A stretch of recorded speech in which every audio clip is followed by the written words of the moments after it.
भगवत गीता हिंदी अध्याय 14। श्री भगवान बोले, ज्ञानों में भी अति उत्तम उस परम ज्ञान को भी मैं फिर कहूँगा, जिसको जानकर सब मुनिजन संसार से मुक्त होकर परम सिद्धि को प्राप्त हो जाते हैं। इस ज्ञान को आश्रय करके अर्थात धारण करके मेरे स्वरूप को प्राप्त हुए पुरुष सृष्टि के आदि में पुनः उत्पन्न नहीं होते और प्रलय काल में भी व्याकुल नहीं होते हैं। हे अर्जुन, मेरी महद ब्रह्म रूप मूल प्रकृति संपूर्ण भूतों की योनि है, अर्थात गर्भाधान का स्थान है, और मैं उस योनि में चेतन समुदाय स्वरूप को स्थापना करता हूँ। उस जड़ चेतन के संयोग से सब भूतों की उत्पत्ति होती है।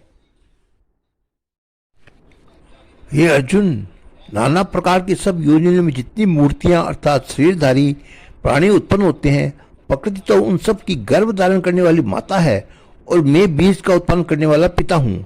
ये अर्जुन, सत्वगुण, रजोगुण और तमोगुण ये प्रकृति से उत्पन्न तीनों गुणों अविनाशी जीवात्मा को शरीर में बांधते हैं। हे निष्पाप अर्जुन, उन तीनों गुणों में सत्गुण तो निर्मल होने के कारण प्रकाश करने वाला है और विकार रहित है। वह सुख के संबंध से और ज्ञान के संबंध से अर्थात अभिमान से बांधता है। हे अर्जुन, राग रूप रजोगुण के कामना और आसक्ति से उत्पन्न हो जान वह इस जीवात्मा को कर्मों के और उनके फल के संबंध में से बांधता है। सब देहाभिमानियों को मोहित करने वाले तमोगुण को तो अज्ञान से उत्पन्न जान वह इस जीवात्मा को प्रमाद, आलस्य और निंद्रा के द्वारा बांधता है। यह अर्जुन, सत्वगुण सुख में लगाता है और रजोगुण कर्म में तथा तमोगुण तो ज्ञान को ढककर प्रमाद में लगाता है। यह अर्जुन, रजोगुण और तमोगुण को दबाकर सत्वगुण, सत्वगुण और तमोगुण को दबाकर रजोगुण, वैसे ही सत्वगुण और रजोगुण को दबाकर तमोगुण होता है अर्थात बढ़ता है।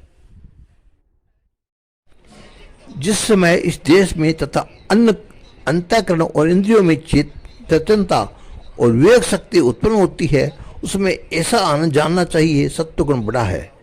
हे अर्जुन, रजोगुण के बढ़ने पर लोभ, प्रवृत्ति, स्वार्थ बुद्धि से कर्मों का सकाम भाव से आरंभ, अशांति और विषय भोगों की लालसा ये सब उत्पन्न होते हैं।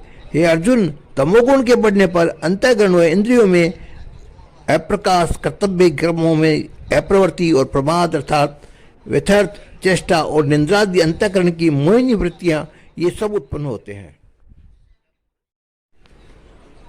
जब ये मनुष्य सत्वगुण की वृद्धि में मृत्यु को प्राप्त होता है, तब तो उत्तम कर्म करने वालों के निर्मल दिव्य स्वर्गादि लोगों को प्राप्त होता है। रजोगुण के बढ़ते पर मृत्यु को प्राप्त होकर कर्मों में आसक्ति वाले मनुष्य ये उत्पन्न होता है, तथा तमोगुण के बढ़ने पर मरा हुआ मनुष्य कीट, पशु आदि मूढ़ योनियों में उत्पन्न होता है। श्रेष्ठ कर्म का तो सात्विक अर्थात सुख, ज्ञान और वैराग्य आदि निर्मल फल का है। राजस कर्म का फल दुख तथा तामस कर्म का फल अज्ञान का है।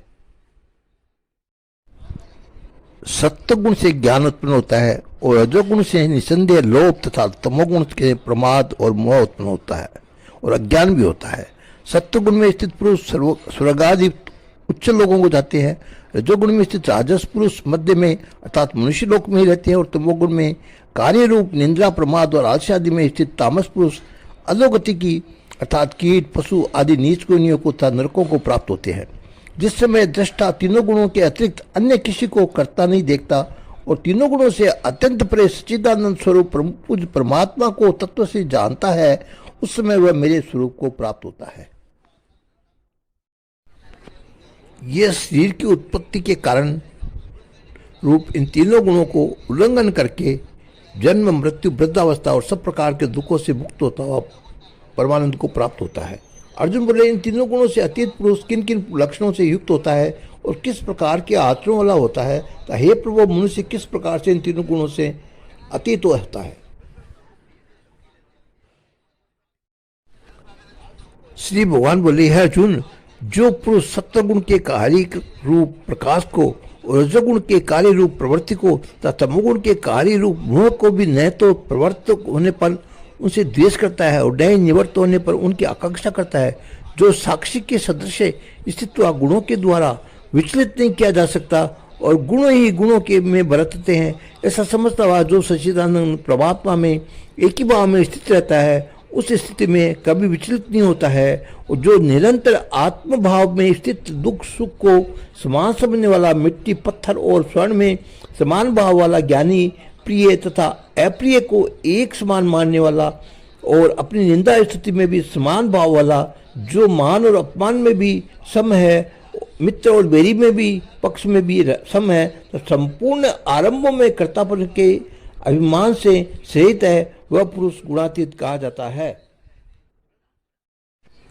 और जो पुरुष अभिचारी भक्ति योग के द्वारा मुझको निरंतर बसता है, वह भी इन तीनों गुणों को भली भांति लांघ कर सच्चिदानंद घन ब्रह्म को प्राप्त होने के लिए योग्य बन जाता है, क्योंकि उस अविनाशी ब्रह्म का, अमृत का तथा नित्य कर्म धर्म का और अखंड एक रस आनंद का आश्रय में हूं। इस प्रकार उपनिषद ब्रह्म विद्यायाम तथा योग शास्त्र रूप श्रीमद् भागवत गीता के श्री कृष्ण संवाद की गुणत्रय विभाग योग नाम 14वां अध्याय संपूर्ण है।